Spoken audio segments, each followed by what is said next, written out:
Is Jeff Staple the most important sneaker designer of the last 25 years? Let's get into it this week on Fire Footwear.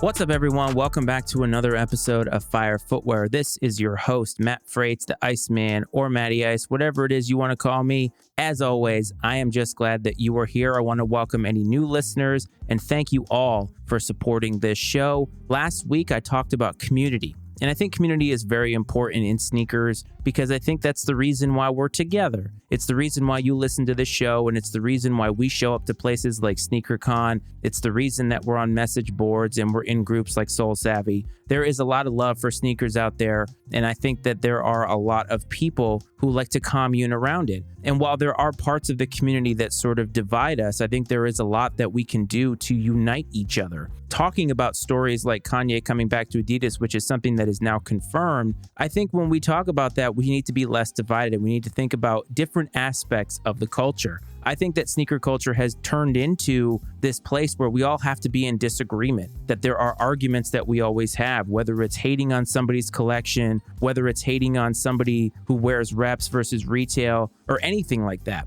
I think we're missing the point, and I try to take a little bit of a deeper dive into the community and into this thing that we love called sneakers, and that gets me to today. At the end of February, I think it's impossible to think about sneakers without thinking about Jeff Staple. And at the top of the episode, I talked about him and pondered whether he was one of the most influential designers of our time. And maybe that question makes you pause a little bit because you're thinking, what are you talking about? There have been so many designers, from Bruce Kilgore designing the Air Force One to Tinker Hatfield basically saving Jordan brand. And even guys today like Travis Scott, who are obviously creating huge hyped shoes that people are buying and flocking to. They are really the cornerstone and the staple of sneaker culture today. But we wouldn't have sneaker culture in the visible nature that we have it if it wasn't for somebody like Jeff Staple. February 22nd of 2005 is a date that maybe doesn't ring for anybody listening to this. It should ring for you because it was the day that the original Pigeon Dunk released in New York City.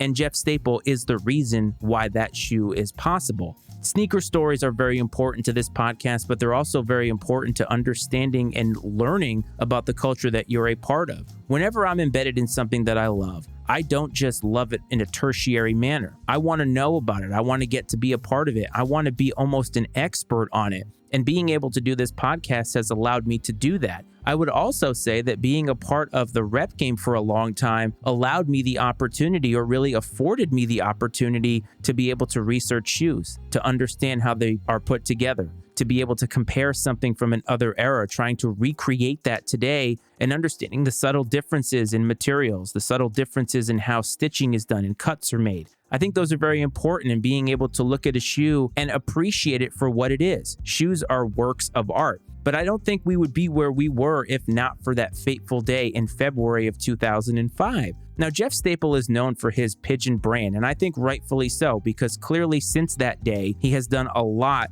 And Staple, which is his design company, the pigeon is the symbol for that. And we've seen a ton of pigeon-related releases, not just with Nikes, but with other brands too. But he has been an OG in this game since 1997. He was a longtime designer, and he did a lot more fashion designing, or I guess apparel designing, before he ever did sneakers. And it wasn't until later on that he hooked up with Nike because of other work that he did. He was a self-starter, and he was a self-starter after taking 12 orders of a shirt that he had designed when he was at the Parsons School of Design. They basically, him and his friend, they snuck in and used the printing press in order to be able to silkscreen this shirt. He was accidentally discovered when he was wearing this shirt, and 12 people came up to him and said, I would like to be able to own that. And so he started to print this shirt. And that's when he started to create his own boutique, which was called Reedwork. And it's a boutique that he started in 2001. So from 1997 to 2005, he really was honing his craft and becoming a part of other works. He was doing artwork for Ruckus Records, which is an artist label that was doing a lot of hip hop, Fader magazine as well.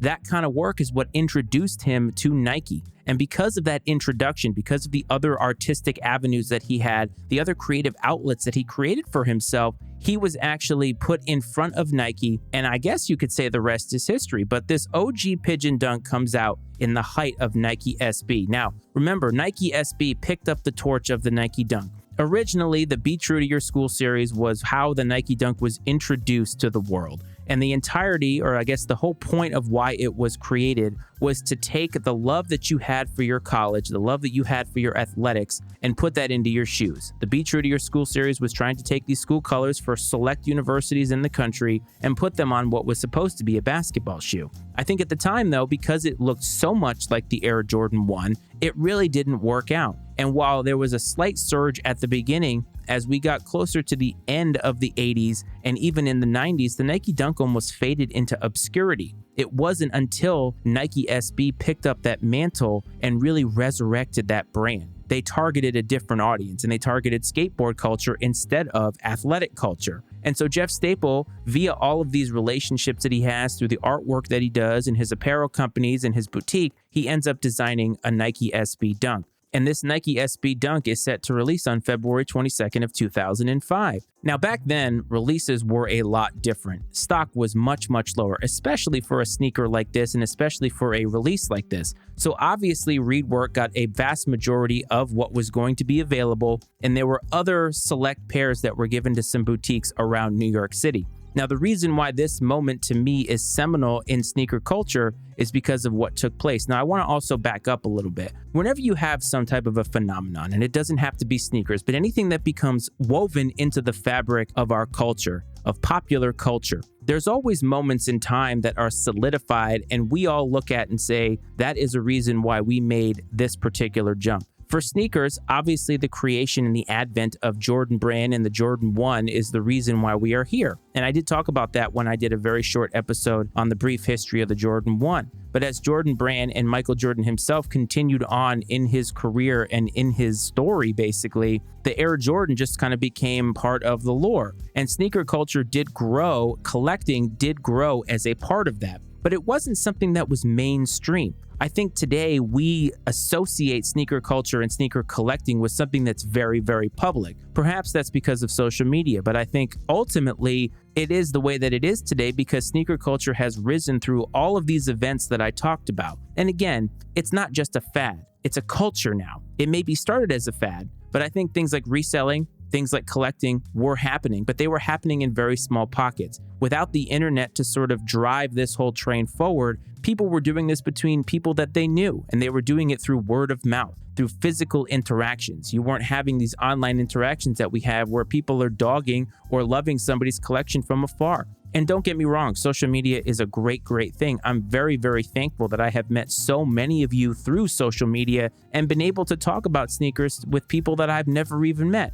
There is certainly a place for that, and there is certainly a lot of value that I place on that, but we don't have as much of that physical experience because I think the world has expanded so much and our communication has expanded so much. So now you take all of that, and this perfect storm comes into New York City. This is a very, very hyped release, but you had to know when it was happening, and you had to be there. And there's famous stories of people leaving work, trying to get there. What ended up happening is a riot took place outside of Reedwork. And this riot took place and it made the front page of, I believe, the New York Post to the point that sneaker culture was now in the mainstream. People who had no idea that this was happening actually started to know that this was happening. And all of this was because Jeff Staple went from being nearly $150,000 in debt to make his Staple business work to now being one of the most iconic sneaker designers of all time. Since that moment in time that elevated sneakers to the forefront, sneaker culture has continued to grow at a massive rate. It has grown exponentially.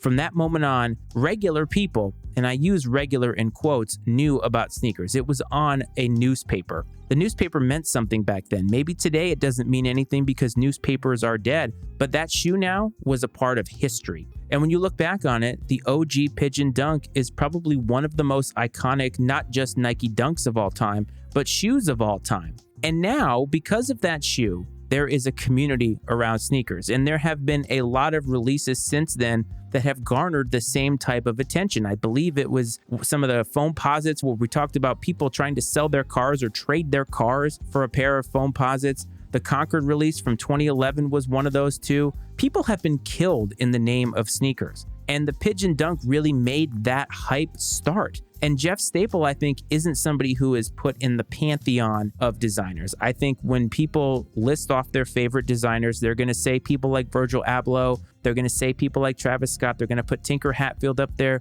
They're probably going to put Kanye West up there if you think about all the Yeezys. If not for Jeff Staple and this shoe basically putting sneakers into the stratosphere, we wouldn't actually be here. Now, Jeff Staple is somebody who has put himself out there in a lot of different ways.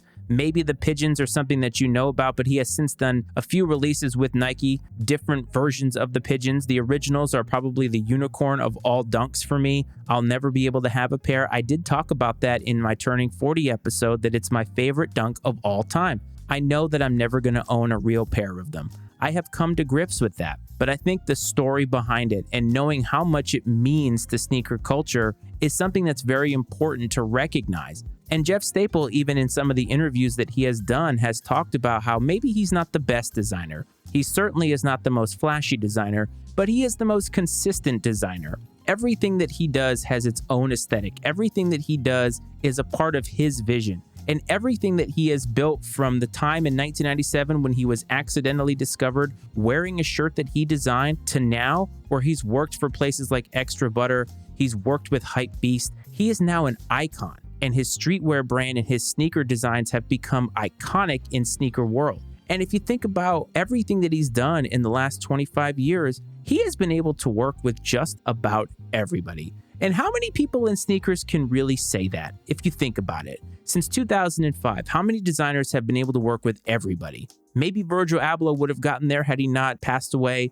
Maybe Kanye has been there in certain respects, but really Kanye is sort of at the back end of his design, in my opinion. Not many collaborators are going to get to do that. But he's worked not just with other people. He has designed shoes in all different places with all different companies. Puma Suedes, Reeboks, even Cole Haans. Cole Haan is associated with middle-aged men who are in business, really a business casual look. Now today, business shoes look a little bit more sneakery. They have a little bit more of an athletic look to them. And Jeff Staple has had a collection with Cole Haan. And I think that's very, very cool. But really, it all started with this shoe.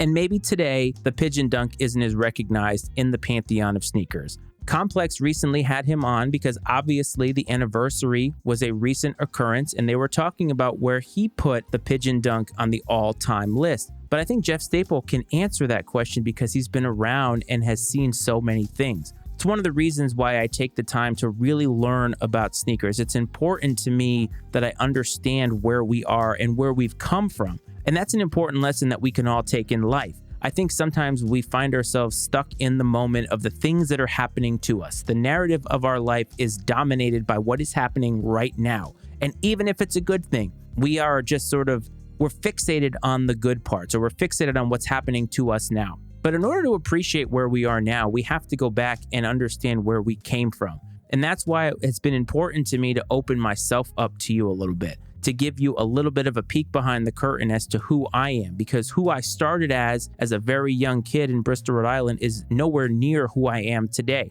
And I think for me, in order to love shoes that we've seen recently, like the Travis Scott SB Dunks, I have to go back and understand how SB Dunks came about and fall in love with colorways that really established it as the hype train that it is today. Jeff Staple may not ever be widely recognized as somebody that young people actually love. He may not be widely recognized and put in the same places as a lot of the designers that people are flocking to. And maybe there's a criticism to be had that Jeff Staple has been watering down his own brand by putting the pigeon on everything. But here's the thing. It's uniquely him, and it is uniquely tied to his New York City roots. Now, New York City has a huge history in sneakers. It will always be tied to sneakers. I know for me, having gone to New York City many times, just wearing a regular pair of Jordans, people say something to you. They're more in the know there. Where I live now in Alexandria, Virginia, nobody's in the sneaker game. Nobody really cares about sneakers. As somebody who just turned 40, being now quote unquote middle-aged, I actually probably get looked at funny when I wear shoes like that because people maybe think I'm trying too hard, when really it's a passion of mine. It's not just a hobby. Yes, I collect sneakers to an extent, but I also learn about them. Every single shoe that I have downstairs in my collection is something that I'm intimately familiar with. I buy shoes that I know the history of. And if I don't know the history of it, I want to understand it before I actually put it in my collection. And this goes to what I've been talking about the last few weeks about this community, that I think it's important that we gather here as a part of this podcast, as a part of this community, that we create a part of community within this. And as a part of this podcast, and as you, a listener, I want to be able to share these things with you. I want to hear your stories. I want to know what your feelings are on something like this. How do you feel about Jeff Staple? Where does the OG Pigeon Dunk rank on your all-time list? Is it something that has even come into your orbit? Is it a shoe that you even think about? If you look at the rep market, and that's one of the reasons why I'm still tapped into the rep market, is to understand where people are in terms of the culture. Because many people who are asking for things in rep culture are the same people who are trying to get them in retail. And those people are really, they're driving the sales train of what we are seeing. There's a reason why Travis Scott gets to come out with 98 Jordan 1s. There's a reason why Virgil Abloh and Off-White were able to do collab after collab after collab. There's a reason why Ama Maniera is now coming out with a Jordan 5. We are getting close to oversaturation with these brands and collaborations. And I'm not trying to say that this in a negative way. I'm not trying to make it so that you think about sneakers in a negative way. But just peel back the layers of this culture. Peel back the layers of the history. Understand the moments that got us to this point. Jeff Staple is always going to be a part of it. Whether he wants to or not, that Pigeon Dunk is going to follow him wherever he goes. I think he understands by looking back in his past where he has come from and where that has brought him. And I think he also humbly understands his place in sneakers. He has nothing to prove to anybody. He doesn't have to do anything or make a splash anymore. He's done enough. He's given enough to the culture. I think at this point, he needs to be recognized as one of the most influential people in the history of sneakers. I would love to hear from you. Let me know. What do you think about Jeff Staple? Do you think that he is as influential as I make him out to be? Is he as consistent as he says he is? Reach the show on Instagram. @FireFootwearPod is the handle to find the show. I'd love to hear from you. It's probably the way that I've heard from most people. The show is now on Facebook. Just search Fire Footwear, a sneaker podcast on Facebook. Hit follow, send us a message, make a post, whatever it is that you want to do. On Twitter, @FireFootwearPod is the handle for this particular show. And if you want to find me personally, @MattyIceFreights is the way to do that. If you're listening on Apple and Spotify, please hit follow. Please give me some ratings. Don't just sit it out. Give me 1 star if you hate the show. I need to know how things are, and I need to know how you feel that they are, because how am I ever going to improve in this if I don't get that feedback? And it's how, really, we build community around this show. Please visit the Matty Ice Media Network to support the other podcasts that we have. You can hear my voice on the Iceman and Coach Sports Show, which comes out every single week. You can find other shows like The Manual that my friend Cleveland puts out. It's more of it's an introspective look into life. So please support the Matty Ice Media Network. I hope that this finds you well. I'm happy that you are here. I hope that you have a safe rest of your week. We're going to be adding some video content very, very soon. YouTube is going to be a place where we're going to put out some different content. It's not going to mirror what's on here, but I want to make it something special that adds to this. It is something that is a complementary piece to this. And I cannot wait to give you, the loyal listener, something different and something unique for this channel. Stay safe, everybody. And as always, I will talk to you next week. This is Fire Footwear.